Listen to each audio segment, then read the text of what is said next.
Okay, let's take a look at project number 2.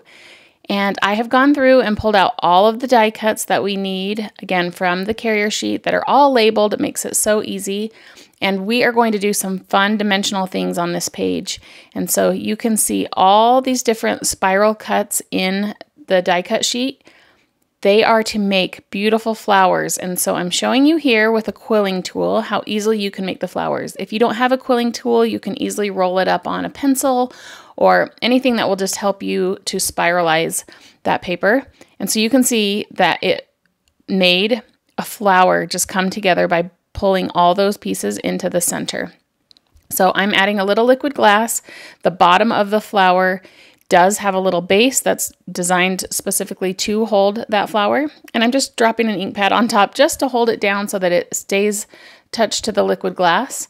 And I'm going through and aging the edges of those spirals. So I showed you one just so you could see how they come together, but you can leave them a nice pretty cream color, or you could go through with your toffee ink pad and add some color to those edges, and you can see the difference there. So by adding the ink on the edges, it just ages those flowers and gives them a little more detail, but you could definitely leave them white. So we made all 5 of those flowers just by spiralizing them with a quilling tool and then gluing them to the center.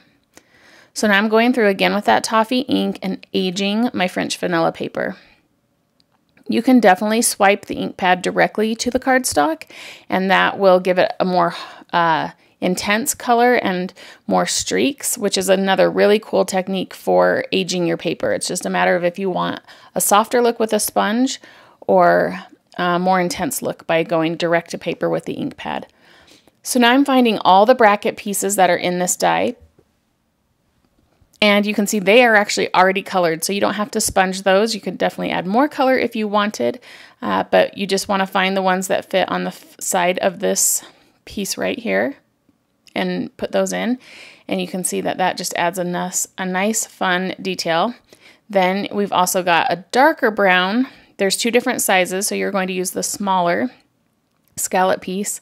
Again, with these antique layouts, it's so fun to just layer and layer and layer and find all these little things that feel like just detailed treasures to add to the pages. So these brown pieces will just kind of ground that entire photo mat. And now I'm going to add the title family. So one option you could definitely use is to use foam tape to pop those letters up if you want more dimension on them. I'm just going to put them direct to paper, and I'm starting with the M, which would, because family is 6 letters, you would start with the center, but an M is so much bigger than the other letters that I still go off to the right just a little bit with that first letter to keep things centered. So I'm just adding all the stickers to spell out my title, that family. I love the tone-on-tone look of this. And so you've got the words that just kind of layer as another color on top of that pattern paper. So now we've got some other fun die cuts that were part of this workshop kit. And I love the florals in this because they have that beautiful pinkish rose red color that just brings in another nice subtle color pop on top of all of these neutrals. So again, I'm taking my marker through with these dies and just accenting a few of the spots to make them brown. Just an option, just something fun. That brings in more color and just helps that all come together. So now I'm sorting my photos. I have another photo of my grandmother that I used one similar in my first layout, but then these 2 photos are of her mother and her grandmother. So my great-grandma and my great-great-grandmother. So I'm so grateful for my family. I've got cousins and great aunts and people who have really done a lot of the genealogical work for our family and have saved and documented. And now I have these stories that I can pull into my scrapbooks that I can pass on to my children. I feel so fortunate that we have these photos of people who are so important in our history and in our lives that I can, again, share with my loved ones as well, and we can keep their legacy going. So to finish off this page, I'm just adding those beautiful florals and these beautiful flourishes that really are just another lovely accent to the layout that you're creating.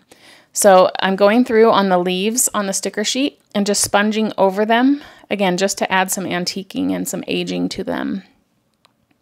Totally optional, just a nice little subtle touch. So tucking in all these leaves and building these floral clusters.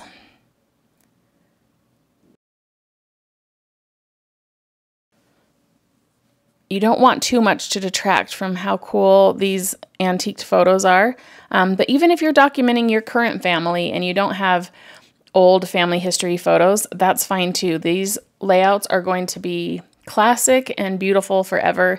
And you could easily use your family photos from this year's family photo shoot. It's perfect for any occasion. So adding into that die cut floral cluster, the actual textured dimensional flowers that we rolled and some of the wooden pieces. And so again, adding even more texture and design and different pieces to that whole cluster just really makes it so beautiful.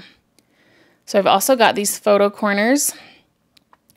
You can see that some of them still have the little wood spots in the circles, so you can just simply poke those out to empty those little holes, and then again color those with the marker to make them a little more aged.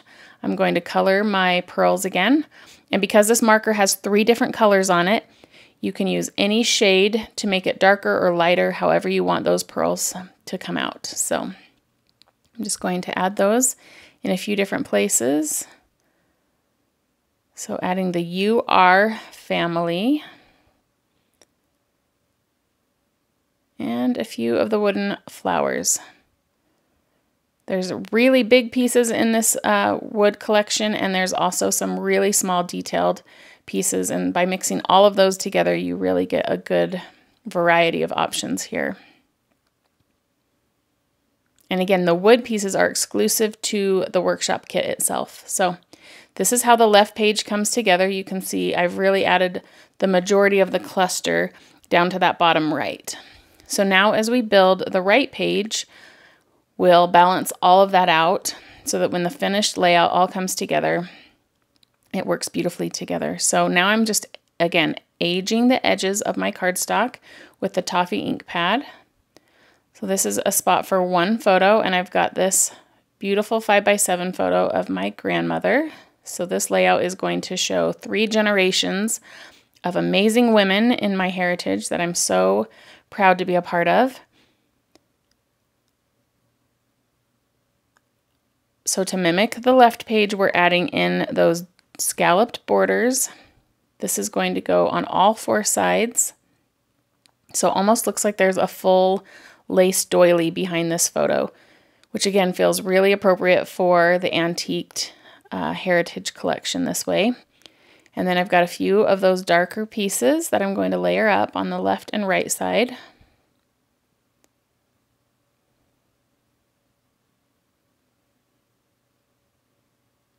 So now we're going to add the largest floral die cut cluster and then layer that in with all the different stickers, with all the different wood pieces, and just really pull this whole thing together.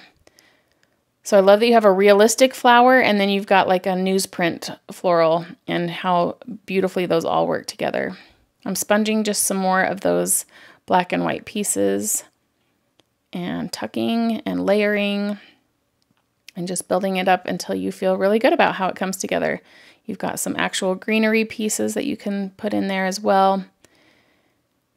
And these flourishes are just so beautiful.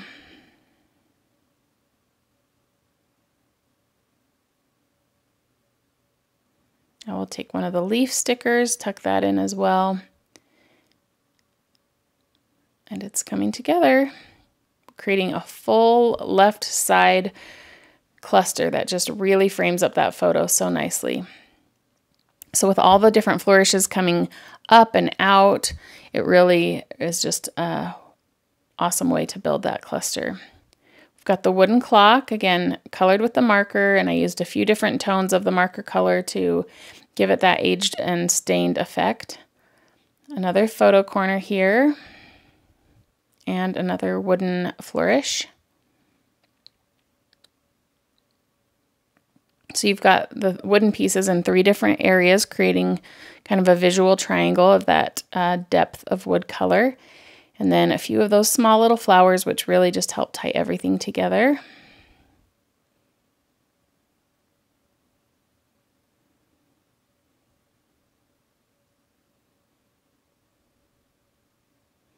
And the last thing we're going to do is just color a few of our pearls and add them as the perfect finishing touch to these layouts.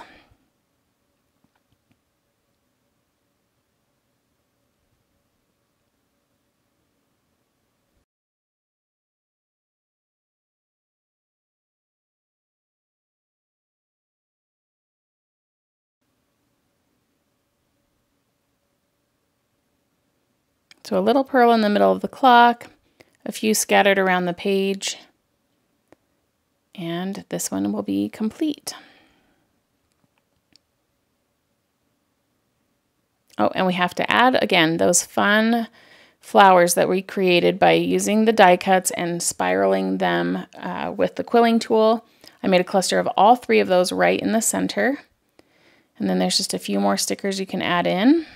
Again, there's going to be plenty of stickers left over at the end, and so you can kind of play with them however you want to build these layouts. So here's the final layout. I love these floral clusters. That is such a beautiful accent to these photos. And that is what pulls it all together. I'm going to add the journaling on the left page under the photos and make sure I name and add information about both of those women so that their legacy can continue.